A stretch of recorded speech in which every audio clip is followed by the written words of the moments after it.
আজকে সকালটা শুরু হয়েছে বৃষ্টি দিয়ে। দেখতেই পাচ্ছেন কি সুন্দর ওয়েদার, দেখেই মনটা যেন ভরে যাচ্ছে। একেবারে বৃষ্টি স্নাত সকাল। তারপর আমি গেলাম আমার কিচেনের দিকে। কিচেনের পাশে আমার যে বারান্দাটা আছে সেখানেই আমার ওয়াশিং মেশিনটা রাখা। দেখেন কি একটা অবস্থা, পুরো বন্যা হয়ে গিয়েছে। কিন্তু আমি চিন্তা করতেছি ওয়াশিং মেশিনের কোনো প্রবলেম হয়েছে কিনা। খুব পানিতে একেবারে ভিজে গেছে।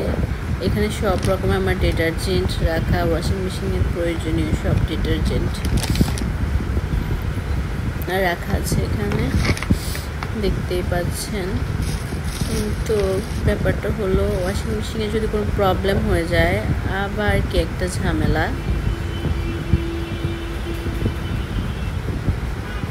সো কিছুক্ষণ আমি দেখতেছিলাম, আর বাইরের ওয়েদারটা কি বলবো, সব দিকে বৃষ্টি বৃষ্টি আর বৃষ্টি। সো আমি কি রান্না করবো আজকে চলে গেলাম সেদিকে। আমি ফ্রিজ থেকে একটু খাসির মাংস নামিয়ে রেখেছি, আজকে আমি এটা রান্না করব। সব মশলা টশলা দিয়ে আমি দেখেন এখানে কত সুন্দরভাবে মশলাটা কষিয়ে নিয়েছি। একটু পরে আমি আবার বিফ মানে খাসির মাংস যেটা আছে ওটা দিয়ে দিলাম। দেখেন কি সুন্দর কালার হয়েছে।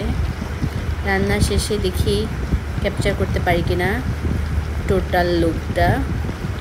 রান্না শেষ করে এদিকে আমি আবার বৃষ্টি দেখতে ছাদে চলে গিয়েছি। দেখেন আজকে আমি বৃষ্টিতেও ভিজেছি অনেক দিন পর। জাস্ট ভিউটা দেখেন। Thank you.